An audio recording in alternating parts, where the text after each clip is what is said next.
Alrighty, ladies and gentlemen, it is time to talk about, well, Hazbin Hotel.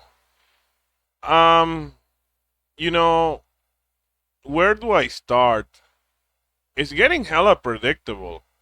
Everyone knows that, Valentino and blah blah blah, they're gonna turn on, Box, and he's gonna be all alone and he has no friends because he has too much ego, and when he's talking about teamwork he says I, me, and he never includes them.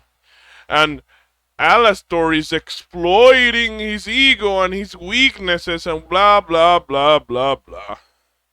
It's just so boring, bro. And they did make Alastor into a cuckold.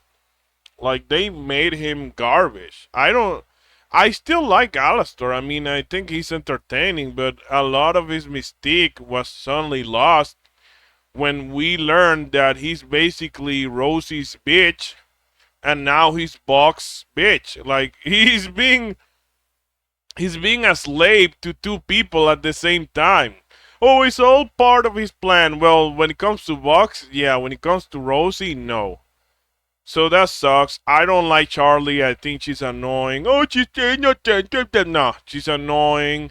She's loud. She's obnoxious. I want to uh, relax, calm down. And like they say, people on YouTube, Angel is doing nothing now. Oh, it's like he's a spy. Blah blah blah. Look, I like the songs. I think the songs are amazingly good. The voice acting is top notch. Of course, they have, Keith motherfucking David as Husk. Of course, is going to be good. But the problem is that it's just too predictable. Like, I can already picture how it's going to end. Like, the drama, everything, all the tension is so forced.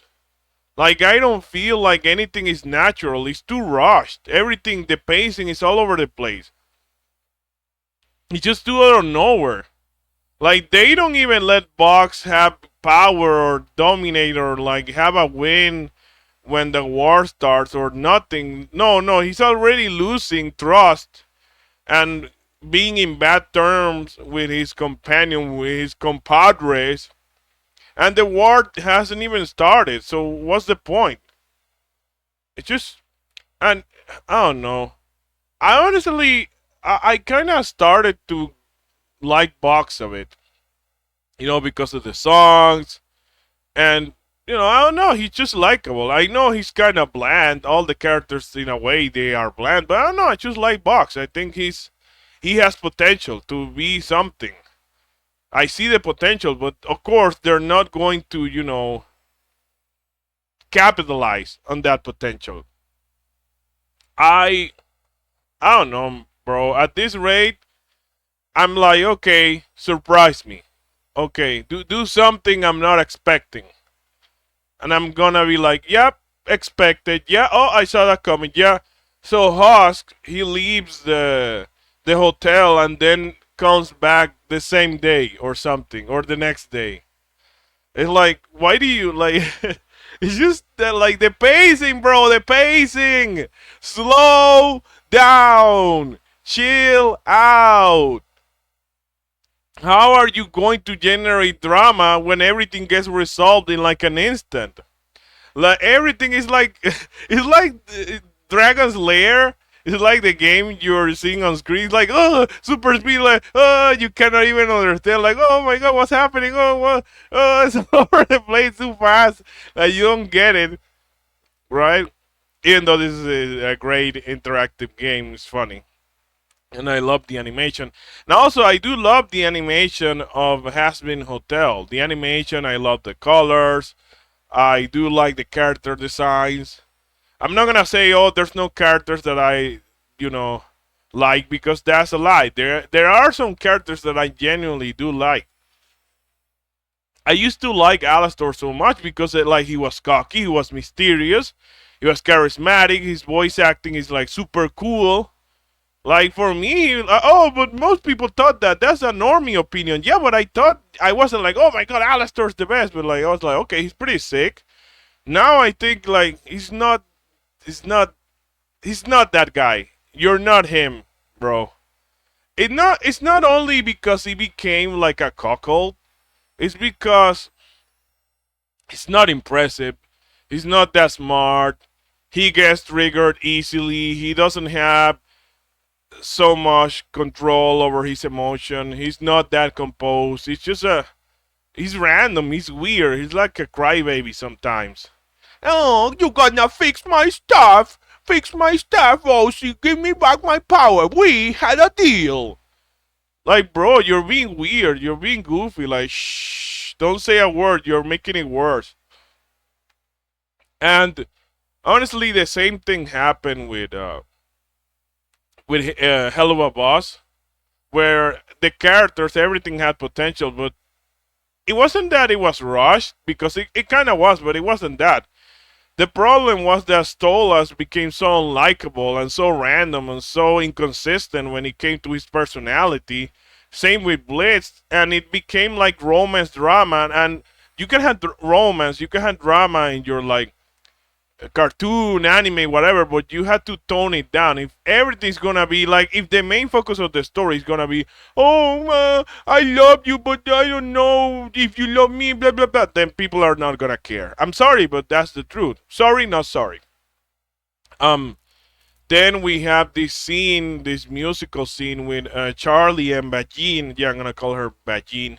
It's Baggy, or what? I don't care. And oh, everything's gonna be alright. And they're singing and whatever. And I'm like, yeah, of course, they are the two plot devices. They're gonna win in the end. They're gonna win with the power of love, the power of friendship. It's just like, I don't like watching something, whether it's a cartoon or whatever, where I can just picture the ending. I can already see everything that's gonna happen. I can see your every move. I can see, because it means that it is predictable. I understand that subverting expectations just to for shock value, just doing something random like, oh, the villains win. Why? Because why not? Like, oh, it's new, it's unique. You haven't seen it before. No, it has to make sense, but at the same time, I don't know. They're not doing anything risky. They're not doing anything. It's becoming generic. I mean, it kind of already was generic in the first season, but there were some things that you were like, oh, okay, Alistair is interesting. Okay, let's see what's up. And then it was like, oh, heaven, the angels are corrupt. And I'm like, oh my God, here we go. Here we go. Predictable. I don't know. For me, what attracted me to the show was that certain characters I liked. I liked the songs. And it's just like the problem with me, or the problem I have when it comes to Hazbin Hotel, is that I mostly like it when I turn my brain off. When I start thinking and analyzing the characters and analyzing the show, I'm like, yeah, this isn't like that good. It looks pretty. It sounds good. The animation is super good. But then you think about like the plot lines, the character development, the character personalities, and you're like, yeah, this isn't that big of a deal. Like, and there were some people saying, well, and this video is gonna be a bit long. I'm sorry for that. If you like it, subscribe, give it a like, whatever. There were some people saying, well, at least it is a big show that is like Western. Like, at least they're like trying, and a lot of people like it. They still do like it. You can see the thumbs up. Yeah, but it's mostly when it comes to songs, because most of the songs are freaking good. Yeah, the songs are like amazingly good. Yeah, I will admit to that. But if you are looking at the show, and they're gonna like it because yeah, it is enjoyable to some extent. Yeah, I can watch it and I can be entertained and I can start looking, and eventually I'm hooked and I can't stop. But it's because it is not horrible. I'm not saying Hazbin Hotel is super bad or is trash. It's just meh, meh. It does a lot of things amazingly good. But the things that it really, really needs to do good, they do it like meh, meh, meh. Oh, there's a war coming. Oh, and there's trouble because everyone is betraying Charlie or whatever, and they're leaving her. And oh, now Angel is brainwashed by Box, and oh, he has absolute power. How can our heroes win? The villains have everything, and everything is against our heroes. Oh no, they're the underdogs. How can they possibly win in this situation when everything is against them? Like, come the fuck on, bro. Really? Whatever. What else do I have to say? I guess I'll say something extra since I made the video long. I'm, I really, I'm really hoping that I get something that surprises me. That I'm like, okay, I didn't expect that. Okay, this is before it ends, before the season ends, because it's about to end. I don't know if it's gonna be like 12 episodes or something. It is kind of about to end. It is near the end. It is halfway through, or a bit more than that. And I just, please, and please make it make sense. Don't be like, oh my god, this weird thing that you were not expecting happened, but it's nonsensical. We'll explain later. No, no, no. Make it make sense, or at least make it be at least a tiny bit logical. Now I'll be like, okay, this is interesting. If not, I don't know. If he has a third season, I'm not really. I'm not gonna watch it. I'm not really gonna care. Oh, who are you kidding? You're gonna watch it like, I don't know. I don't know. Anyway, that's all. Please, please don't screw it up. Please just make a good end of season. That's what you can do, because this season so far, season 2, has been. Ugh. Anyway, that's all. Peace.